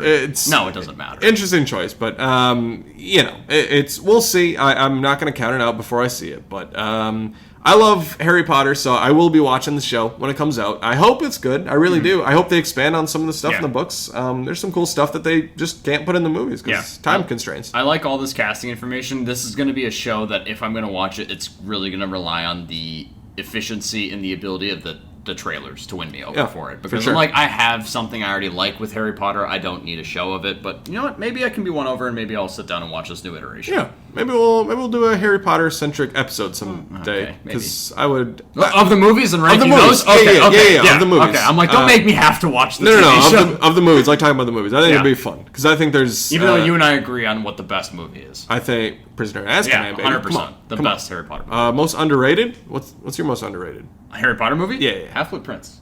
Okay, I think that one doesn't get enough love. I'd say Order to the Phoenix. Order to the Phoenix is also I think that movie, that's my second favorite. Umbridge is queen bitch in that movie. 100%. I've never hated a character so much in my life until I met Professor Umbridge. Sirius Black is my favorite Harry Potter character. Oh, yeah. So the two movies with him in it, I'm like, that works for me a lot. So I'm excited to see it. We'll see if it works. But the casting, cool. I'm fine with that. Other little bits of news. Beetlejuice 3 is in the works. I liked the first movie, and I enjoyed the second movie as well. If they call it Beetlejuice, Michael Keaton's just going to be in every fucking theater in America. That'd be crazy. Yeah. But, sure. Okay, I guess. I'd prefer... I'm assuming Tim Burton would probably come back to do this. Yeah. We don't have a lot of details on it, but... I'm assuming he would come back, so sure, I guess. I love the original Beetlejuice. It's one of my favorite Tim Burton movies. The second one was fine. It was like a good retread of just some of, like, oh, you can see these characters again, so whatever. And it was like a moderately successful film, so I'm not surprised. Good Halloween movie to watch. I'm not surprised that Warner Brothers is like, you know what, we'll just go back to the well and try and make another one. So I don't fault them for that. I'll probably end up seeing it in theaters. I'm not the most excited for it, but there's worse things that could be made. Yeah. So whatever. Happy about a Beetlejuice 3. Also, there was a report that Cate Blanchett interview said that she may be ready to retire, and that acting isn't necessarily her only kind of thing in life, and there's life beyond acting. And I think we've talked about Tar and my disdain for that movie, which has kind of bled over into like some of my disdain for Cate Blanchett. I don't love her as an actress, although I will happily bite the bullet and say that she is one of the best working actresses today. I do love her in Black Bag, which is still my favorite movie of 2025. I think she's very capable. She's been in Lord of the Rings. Like, she is one of the most recognizable great actresses, and she has accolades aplenty. She was amazing in Curious Case of Benjamin Button. She's a great actress, but with her coming out, and like, it's always interesting hearing people in this kind of industry saying, like, you know what, I'm ready to retire. Like Jack Nicholson, I'm done, you'll never see me in a movie. Or we'll get Quentin Tarantino, after my 10th, I'm done. I don't know how absolutely final her thoughts are, or if she is going to retire. If she does retire, she will go down with one of the best kind of careers, I think, in Hollywood ever. She is a much praised, much lauded Hollywood actress, and I do think she is great. If she does retire, we're going to lose someone that is very capable on screen and is really wonderful to watch. If she retires, she'll have a great career. If she doesn't, I'm happy to see her pop up in more, as long as it's not Borderlands 2. So, well, there's that. Yeah. So she's very versatile in her range. So, I love her performances, but we'll see what happens in the next couple years here. Yeah. Well, thanks for sitting down with us. We are getting ready to drink a lot more and get ready for Love on the Spectrum and Kendrick tonight. So thanks for sitting down, having some liquor drinks with us for another episode of Slate Night, the film fan podcast. Be sure to follow us on Instagram, as I try to keep relevancy in terms of the Slate Night name by posting reviews as frequently as I possibly can, but damn, is it hard to try and find movies in mid-March and mid-April. We're getting into the good season. We're getting into the good season. Summer's coming up. Thunderbolts will be here soon. Be sure to follow us on Instagram and TikTok, where Corey posts a lot of our more in-depth reviews and just, hey, I bought this movie. Yeah. This is what's going on. Subscribe to our podcast, leave us a comment, leave us a review, whatever the fuck you want to do, I don't care. In the world of film, it's not just about what happens on screen, but also about who's sitting next to you in the theater. For Mason and I at Slate Night, that's a wrap.